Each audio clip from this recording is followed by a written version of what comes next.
केंद्र सरकार ने विशेष सत्र बुलाया है। वन नेशन वन इलेक्शन की बात कही जा रही है।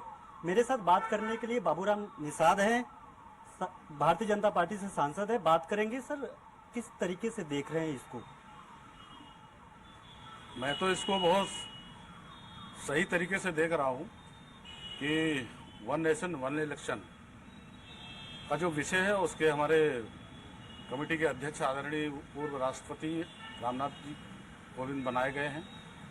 निश्चित रूप से ये कमेटी अध्ययन करेगी और उस अध्ययन में जो भी रिपोर्ट होगी वो सबमिट करके फिर आगे उसमें क्या कदम होता है सरकार निर्णय लेगी।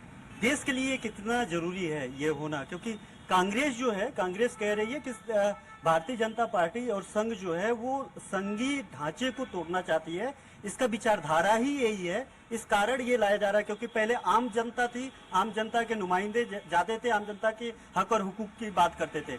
अब ये लोग वन डिटेक्टरशिप लाना चाहते हैं।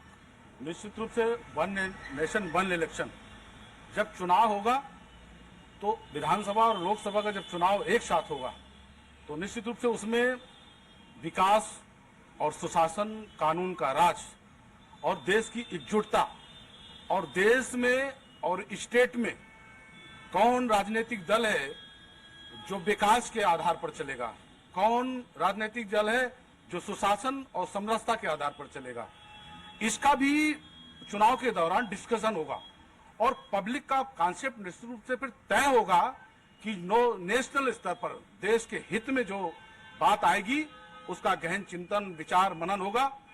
तब ये जो क्षेत्रवाद के अनुरूप तुष्टीकरण की राजनीति, जात की राजनीति, परिवार की राजनीति है वो खत्म होगी और एक जो बहुत बड़ा पैसा इन चुनाव में अलग अलग खर्चा होता है वो रुकेगा।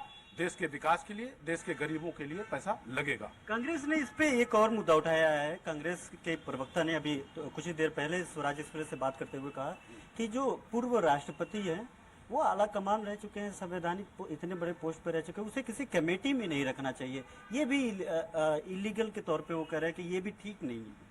मेरे राष्ट्रीय नेतृत्व ने निर्णय लिया है, संवैधानिक व्यवस्था जो है उसके अनुरूप निर्णय लिया है और उनका प्रवक्ता का अपना विचार है। वो कितना संविधान को जानते समझते हैं वो समझे, लेकिन मेरे नेतृत्व ने जो निर्णय लिया है वो स्वागत योग्य है। ये जो विशेष सत्र चलेगा क्या सिर्फ इसके लिए कि और भी कुछ विशेष कार्य योजना है? विशेष सत्र में क्या क्या विषय आएंगे वो तो उसी टाइम पता चलेगा, लेकिन कुछ ना कुछ विशेष है और विशेष इसलिए है कि मोदी जी और अमित शाह जी देश की जन समस्याओं के लिए जब काम करते हैं तो सदन को विशेष बुलाना स्वाभाविक है और होना भी चाहिए। कोई ऐसी समस्याएं हैं तो तत्काल सदन के माध्यम से हम विचार विमर्श करके आगे बढ़ेंगे, निर्णय लेंगे। बहुत शुक्रिया बात करने के लिए। आपके राज्यसभा सांसद बाबूराम निषाद जी जो साफ तौर पे कह रहे हैं कि विकास के लिए और जो खर्चे होते थे अलग अलग चुनाव में, उन खर्चों को, देश के खर्चों को रोकने के लिए एक बेहद महत्वपूर्ण निर्णय है जो सरकार लेकर के आ रही है। कैमरामैन मुस्तफा के साथ घनश्याम।